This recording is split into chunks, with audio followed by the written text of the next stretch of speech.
Pour ceux qui viennent pour la première fois, bonjour. C'était bien bien la vidéo d'introduction du message qui suit. Heu, c'est toujours sympa comme transition en fait à choper, ouais, au vol. En fait, l'idée c'est juste que voilà, il fallait être prêt pour, être la première équipe de bobsleigh de Jamaïque. Être prêt, donc ça collait avec le message. Vous voyez un peu? Hem, c'est ça quand on a beaucoup de créatifs dans les parages, on se demande toujours un peu où est-ce que ça va aller et donc ça peut aller là. Voilà. En tout cas, un grand merci à tous ceux qui font la décoration. Je trouve ça super beau. Je ne sais pas qui l'a fait, mais en tout cas, c'est génial, ces tableaux et toutes ces décos-là. Moi, je trouve ça super, je sais pas vous, mais en tout cas, voilà, merci à vous. Bonjour à vous qui êtes ici et bonjour à ceux qui nous regardent en streaming, qui sont de plus en plus nombreux. Une spéciale dédicace à ceux qui sont malades et ceux qui ne peuvent pas se déplacer dans le bâtiment avec nous. Bonjour à vous. Deuxième partie de cette série de messages prêts. Vous êtes prêts? Oh, c'est nul, hein, mais c'est voilà, c'est pour vous détendre. Donc l'idée de cette série de messages, en fait, c'est d'avoir en fait, ce qui se passe, c'est que parfois, lorsque nous sommes chrétiens, on a des discussions avec des gens qui nous font toujours remarquer que nous sommes chrétiens. Alors chrétien n'est pas une étiquette religieuse, institutionnelle, c'est quelqu'un qui croit vraiment en Jésus-Christ, ce qu'il a fait et il souhaite le suivre. Ça, c'est le vrai chrétien. Les autres, c'est juste une étiquette religieuse, protestante, catho ou autre. Je parle juste de vrais chrétiens, en fait. Il y en a un peu partout dans les différentes religions.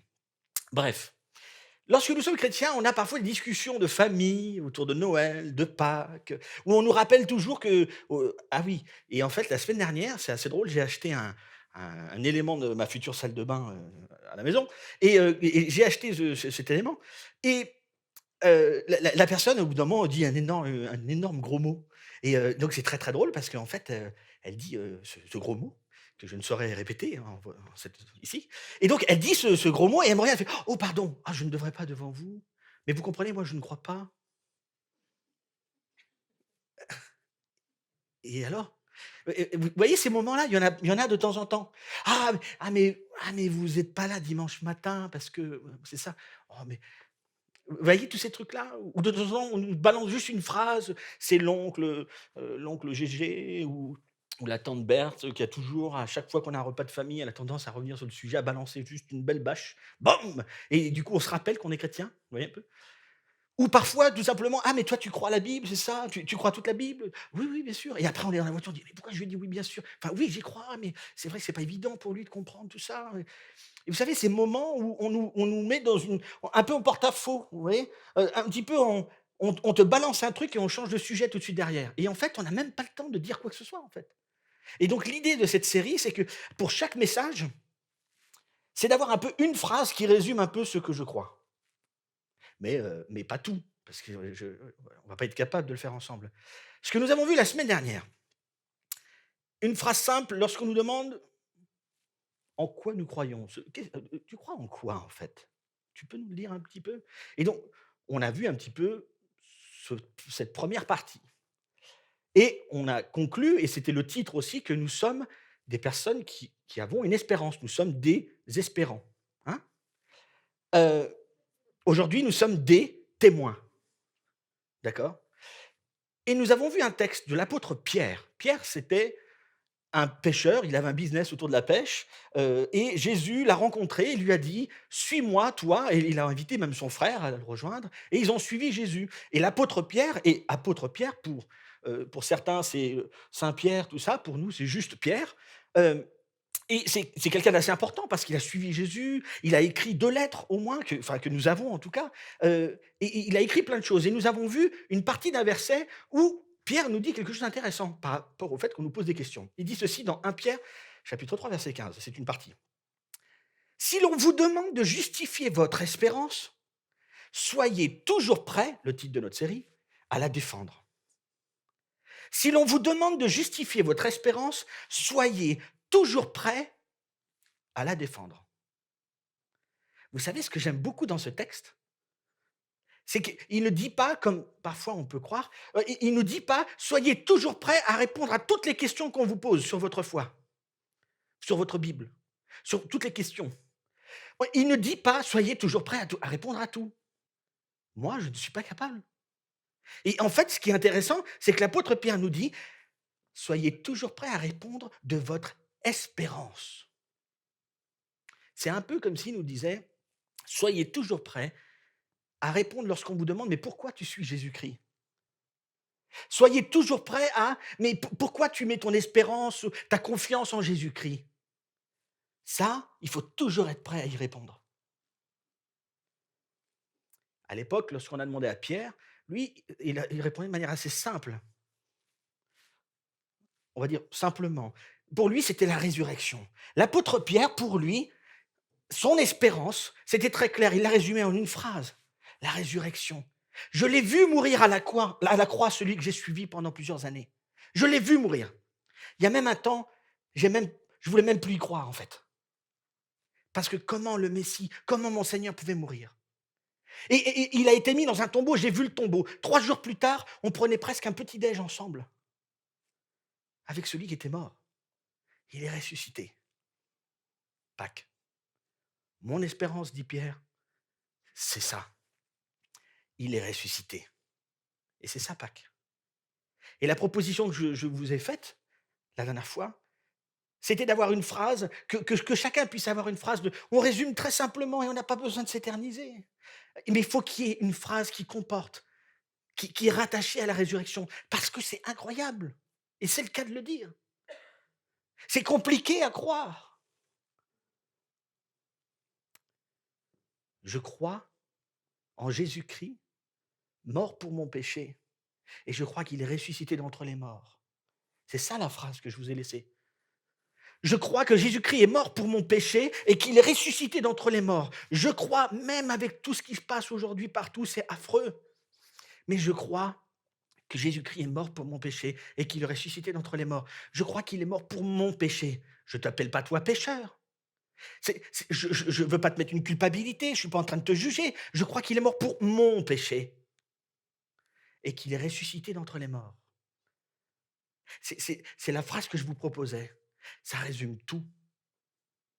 C'est le fondement. J'ai mis une suite à cette phrase. J'ai dit, je crois que Jésus-Christ est mort pour mon péché et qu'il est ressuscité d'entre les morts. Et j'ai mis une suite. Je n'y crois pas juste parce que la Bible le dit. C'est bien plus que ça. Je n'y crois pas juste parce que la Bible le dit. C'est bien plus que ça. Et c'est mon sujet d'aujourd'hui. Le bien plus que ça. On va parler un peu de la Bible. Je ne l'ai pas toujours ici, en fait, quasiment jamais, parce qu'en fait, on la met ici. Je trouve ça moderne, tout le monde peut la lire. Là, quand je la retourne pour vous, c'est plus compliqué. Donc, on l'affiche ici, voilà, d'habitude. Et là, mais là, aujourd'hui, je me suis dit, on va parler de la Bible. Il faut que je l'amène, absolument. La Bible. Pour certains qui sont ici, certains qui nous regardent en ligne, vous avez grandi, on vous a dit, la Bible, c'est le fondement de ta foi, mon garçon. On nous a dit que c'est infaillible, que c'est inhérent, qu'il n'y a pas de faute, il n'y a pas d'erreur. C'est la vérité vraie. C'est ce que moi je crois. Mais ce que je vous propose aujourd'hui, c'est de surtout pas dire quel est le fondement de votre foi.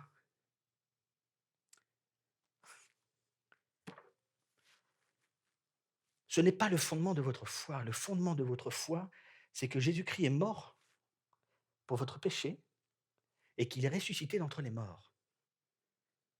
Et ce n'est pas juste parce que la Bible le dit. C'est bien plus que ça. Le fondement de votre foi n'est pas juste entre ces deux couvertures, qui parfois pourraient être très belles, vous savez. Parfois, il y a des croix, il y a des trucs écrits en doré, tout ça. Celle-là, j'ai un peu usé quand même. Et le fondement de votre foi ne se trouve pas ici. C'est bien plus que ça. Je parlais il n'y a pas si longtemps avec un étudiant, avec... Donc je parlais il n'y a pas si longtemps. Voilà. Ça arrive régulièrement. Je parlais il n'y a pas si longtemps avec quelqu'un à qui je disais, tu sais, il y a énormément d'étudiants en faculté de théologie, en institut biblique, qui, à force d'être toujours focalisés sur le moindre mot, et en fait d'avoir dit que tout est le fondement de la foi se trouve ici, il y en a beaucoup qui quittent la foi. Et le pourcentage est énorme, c'est plus de 25%, plus d'un quart des personnes qui se mettent à étudier que ça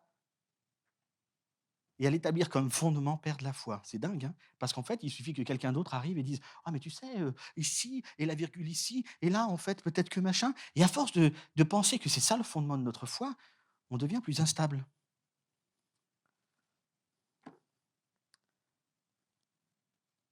En tant que chrétien, le fondement de ma foi n'est pas dans la Bible. En tant que chrétien, le fondement de ma foi n'est pas dans ses écrits. En tant que chrétien, le fondement de ma foi est en Jésus-Christ mort pour mon péché et ressuscité d'entre les morts. Mais là-dedans, il y a tout ce que Dieu a voulu nous transmettre. Et c'est ça que nous allons voir. Tout ce qu'il a voulu nous dire, tout ce qu'il a inspiré à plusieurs auteurs, 40 en tout, ce qu'il a voulu nous dire de lui, ce n'est toujours pas le fondement de ma foi. Mais j'y trouve à propos de mon fondement. Je vais approfondir ça. Hem, c'est extrêmement important, hein, extrêmement important. L'Ancien Testament, vous savez, en tant que chrétien, on devrait dire que je crois en l'Ancien Testament, non pas parce qu'il est dans la Bible, je crois en l'Ancien Testament parce que Jésus y croyait lui-même. Je crois en ce qui est écrit dans l'Ancien Testament comme sérieux, comme vérité, comme inspiré de Dieu, parce que Jésus lui-même le prenait comme tel. Jésus citait les personnages, il citait les livres, il citait des histoires. Et parce que lui-même, il croyait et le prenait sérieusement, je dois faire de même.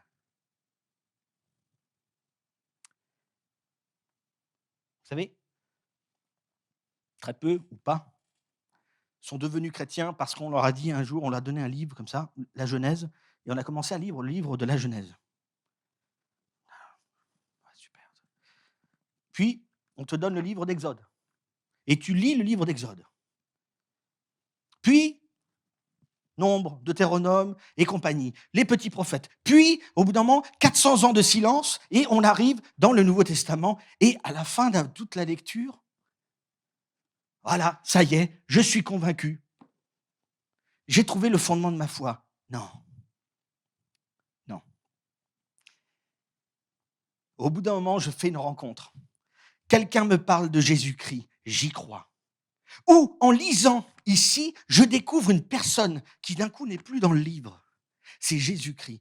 Et alors, lorsque j'ai cru, après avoir cru, on me donne ce livre et on me dit, tiens, tu vas y trouver beaucoup plus sur sa personne, sur son œuvre, sur qui il est, sur d'où il vient, sur vers où tu vas.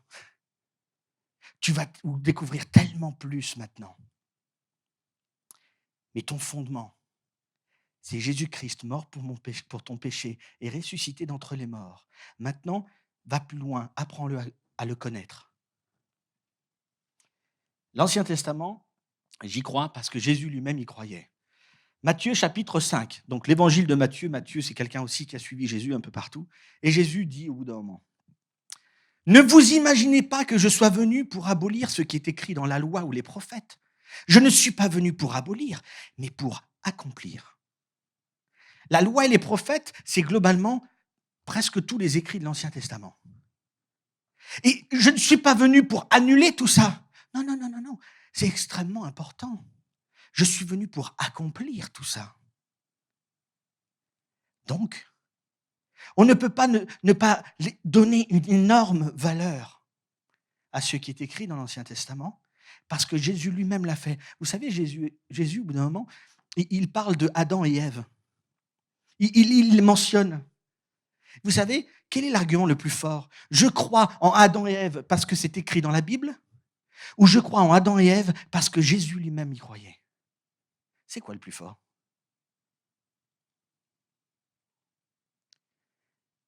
Parce que si on s'amuse toujours à essayer d'être le meilleur, à répondre à toutes les questions de tout ce qui est là-dedans, ça va être compliqué et il va y en avoir peu qui seront capables d'y répondre à tout. Il ne faut pas dire personne.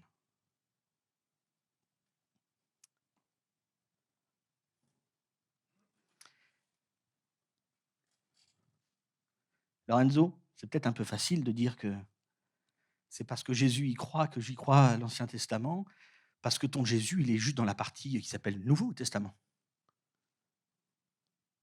Tu justifies donc que la Bible est vraie par la Bible elle-même. Donc c'est un peu nul ton truc. Ton argumentation, elle ne tient pas debout en fait.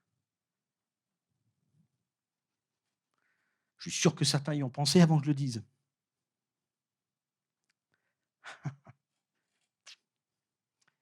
Matthieu, Marc, Luc, Jean, Jacques, Pierre, Paul sont des personnes uniques. Chacune de ces personnes nous a laissé un ou plusieurs écrits. Chacune de ces personnes a écrit à propos de Jésus-Christ dans le Nouveau Testament. Et on va rester essentiellement sur les évangiles qui sont quasiment le plus important du coup pour nous là, dans la discussion de maintenant. Matthieu, Marc, Luc et Jean. Ce sont des auteurs différents, ce sont des personnes différentes qui ont parlé de la même personne, des mêmes événements, de la même manière, mais chacun à sa manière. Chacun a mis son ton, chacun a mis son approche, chacun a mis même son champ sémantique parfois. Jean, il nous parle souvent comme des petits enfants, pleins d'amour et de douceur. Marc, il est plutôt rapide dans sa discussion. Il passe rapidement. Il veut juste être efficace, etc. Matthieu, Marc, Luc et Jean sont des auteurs différents. Les évangiles existaient avant que la Bible existe. Parce que vous savez, la Bible vient du mot latin biblia, qui vient du mot grec biblos, qui veut dire plusieurs livres. Plusieurs livres. Une collection de livres. C'est ça que veut dire Bible. 40 auteurs environ, qui disent tous la même chose, qui pointent tous vers cette œuvre de Dieu. Les chrétiens ne doivent pas croire que les évangiles sont fiables parce qu'ils sont dans la Bible. Les chrétiens doivent croire que les évangiles sont fiables, alors on a voulu les inclure dans la Bible. C'est parce que les évangiles sont fiables d'abord qu'on a décidé de les mettre là ensemble. Ce n'est pas parce qu'ils sont là-dedans qu'ils sont fiables. Vous allez voir, c'est super clair aujourd'hui. J'aimerais faire un peu d'histoire avec vous. J'ai quelques minutes d'histoire. Je ne pense pas que dans ma vie, j'aurais été un bon prof, mais je vais essayer. En tout cas, l'histoire, c'est intéressant. La guerre des Gaules. Jules César. Ça vous dit des choses, tout ça? Rappelez-vous un petit peu. Vercingétorix et compagnie. Beaucoup d'histoires, c'est super intéressant. La guerre des Gaules, c'est en fait la description, c'est une épopée, une conquête que Jules César a fait autour de 50 avant Jésus-Christ, à peu près. Jules César, il y a différentes théories, mais différentes motivations, mais globalement, il était plutôt conquérant, Jules. Général, pas vraiment empereur en fait. Et il a décidé, il y a une carte normalement, je crois avoir envoyé une carte, je crois. Yes, j'ai fait ça. Voici la carte de la Gaule dans les années 50, pas les 50s, mais les 50s avant Jésus-Christ. Jules César était à un moment du côté de Rome, hein, donc par ici, la botte doit aller par là, là, tout ça. Et ici, nous avons la Gaule. Ici, nous avons Belgica, la Belgique. Ici, nous avons un peuple qui s'appelait les Helvétis, les Helvètes, la Suisse. Nous avions aussi la Gallia cisalpine, on va dire la Gaule transalpine, en fait la Savoie et le Piémont italien, le nord de l'Italie, Turin, tout ça, là où mon père est né, quoi. Et nous avons tout plein d'autres choses tout autour. Nous avons aussi l'Hispanie dans le sud, hein, l'Hispanie, l'Espagne, tout ça. Jules César dit « Je vais conquérir tout ça ». Et c'est ce qu'il fait. Il avance, il combat, et en fait, une théorie est que Jules César a commencé la guerre des Gaules pour contre les Gaulois, il a décidé cette bataille-là, d'avancer dans cette conquête-là, à cause certainement des Helvètes. Donc, chers amis suisses, merci. Les Helvètes, en fait, se trouvaient certainement un peu coincés sur leur territoire. Et donc, ils demandèrent à Rome, on aimerait pouvoir traverser la Gaule transalpine pour aller du côté de l'océan parce qu'il y a plus de place. Jules César et ses collègues ont un doute. Je pense que les Helvètes veulent nous faire un sale coup. Ils veulent certainement agrandir leur territoire et nous combattre. Parce qu'en fait, les Helvètes ont commencé à bouger, en fait. Et ils ont commencé à détruire un petit peu les villages dans leur coin, parce qu'il fallait quand même partir avec un peu de pognon et autres, quoi. Et donc, Jules César dit: « Ah, on va les coincer, parce que là, ils vont nous faire un sale coup. » Donc, on bâtit un immense mur avec un fossé derrière. Ça me rappelle forcément le grand fossé, Astérix, tout ça. Donc, on bâtit un immense mur avec un fossé derrière, et ils sont obligés de passer du côté du lac Léman, les Helvètes, parce que la route était plus simple. Donc, il fallait passer par le lac Léman et un petit bout de la Savoie, le Piémont. Là, les quelques alliés de Jules César cassent le pont qui passe au-dessus de la petite rivière qui s'appelle le Rhône, du côté du lac Léman. Ils cassent ce pont pour ralentir les Helvètes et les troupes. Et là, les batailles commencent. La plus grosse bataille aura lieu dans la Saône, d'accord? Ça, c'est au cœur de plusieurs parmi nous, la Saône. Donc, une grande bataille a lieu ici.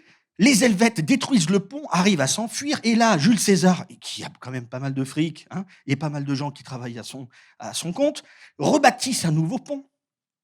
Et ils suivent les Helvètes, ils commencent à les massacrer. Et au bout d'un moment, ils pensent, on ne va pas tous les massacrer, parce qu'il faut absolument qu'ils retournent en Helvétie, parce que l'Helvétie est limitrophe de la Germanie. Vous savez, les barbares, les Germains, qui étaient là, sacrés ennemis de l'époque. Il ne faut pas laisser le pays libre, il faut absolument envoyer des gars. Et on envoie les Helvètes. C'est intéressant, c'est notre histoire. Hein. Autre passage, Vercingétorix. Vercingétorix,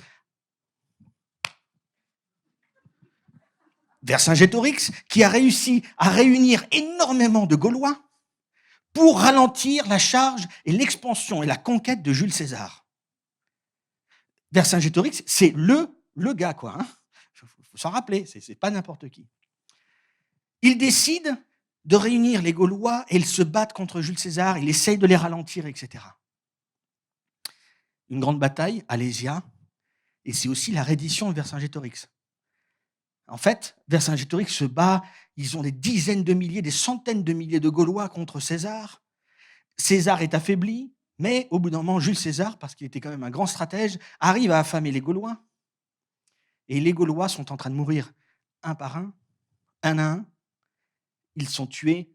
Et au bout d'un moment, Vercingétorix se dit « Je vais sauver les 53 000 derniers hommes en me rendant. » Et là, Vercingétorix arrive sur son cheval, certainement un cheval blanc, selon l'écrit en tout cas. Il tourne, c'était pas Henri IV, hein, d'accord. Donc il tourne autour du trône de Jules César, il descend son cheval, il pose un genou au sol, il pose son épée, il pose son javelot, il pose son casque, et il se rend à César. Épargne mes hommes, Vercingétorix est enfermé et compagnie. Ça vous rappelle des choses, un peu? Histoire? Saviez-vous que tout ceci et toutes ces informations que nous avons, qui font partie de notre histoire, ont été écrites par Jules César lui-même? Saviez-vous que nous connaissons Vercingétorix? Ce que nous connaissons de Vercingétorix est essentiellement basé sur les sources de la guerre des Gaules par Jules César. Savez-vous que jusqu'au XIXe siècle, aucun historien ne mentionnait Vercingétorix? Amédée Thierry, en 1828, je ne me rappelle par cœur tellement ça m'a choqué, en 1828, dans son livre, commence à parler de Vercingétorix en citant Jules César et son œuvre. Et c'est en 68 où nous avons la première représentation en peinture de Vercingétorix. Savez-vous que nous n'avons que 9 ou 10 manuscrits valables de la guerre des Gaules. Et le manuscrit le plus proche du moment de la guerre des Gaules date de 900 ans après. Vous savez pourquoi j'en viens là? Vous savez qu'il existe 24 000 papyrus et petits bouts de manuscrits du Nouveau Testament? Savez-vous qu'il existe 5 000 manuscrits entiers ou partiels du Nouveau Testament? 5 000. Dans ces 5 000 manuscrits-là, ce groupe de 5 000, les plus anciens sont 350 après Jésus-Christ. Il existe des manuscrits, dont un que j'ai même vu quand j'étais à Genève, à Coligny. Maintenant, il n'y est plus, il a été déménagé. Il était dans la bibliothèque Bodmer qui se trouvait là-bas. Il datait de 1950, on l'a trouvé en 1950, pardon. Et il datait de 150 après Jésus-Christ. Et il comportait les 14 premiers chapitres de l'évangile de Jean. Magnifique. Le manuscrit le plus ancien que nous avons date de 130 après Jésus-Christ, c'est-à-dire 30 à 60 ans après les faits. Quand on les met ensemble les uns devant les autres, tous ces manuscrits, 24 000 papyrus, fragments, 5 000 manuscrits, quand on les met les uns en face des autres, ils sont à 97% cohérents et vont dans le même sens. Il pourrait y avoir 3% où il y a peut-être des trucs un peu dérapés, ils ne disent pas exactement la même chose. Mais 97% des manuscrits disent la même chose.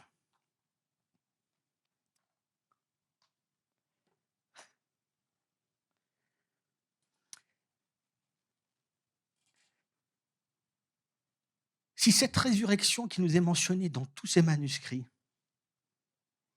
était juste un mythe ou une légende, il y avait une sacrée organisation pour dire tous la même ânerie. Vraiment. 5 000 entiers. C'est à cause du nombre de témoins qui ont vu les faits, à cause des témoins, à cause de tous ces manuscrits qui témoignent de ce qui s'est passé, que je crois, que nous devons croire que ça s'est vraiment passé. Au moins avoir l'information, pas forcément y croire par la foi ou je sais quoi, mais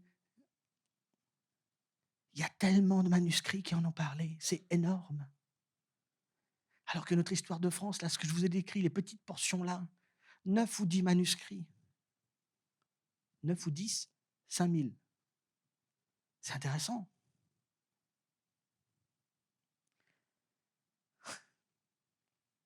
Je pourrais parler de Flavius Joseph, qui était un historien juif, qui mentionne aussi, historien juif, en fait, qui s'appelait Flavius parce qu'il a été ami des Romains après les batailles à Jérusalem, etc., qui mentionne Jésus-Christ de Nazareth. Flavius Joseph, beaucoup parlent de lui, le citent. On pourrait parler des pères apostoliques au 1er et 2e siècle, ces gens qui écrivaient à propos de l'Église et de tout ce qui se passait, ce mouvement qui grandissait, et de ce Jésus-Christ qui est ressuscité, tout ça. On pourrait parler de tout ça encore, on pourrait ajouter tous ces manuscrits. Vous savez, nous prenons les évangiles sérieusement, non pas juste parce qu'ils sont dans la Bible,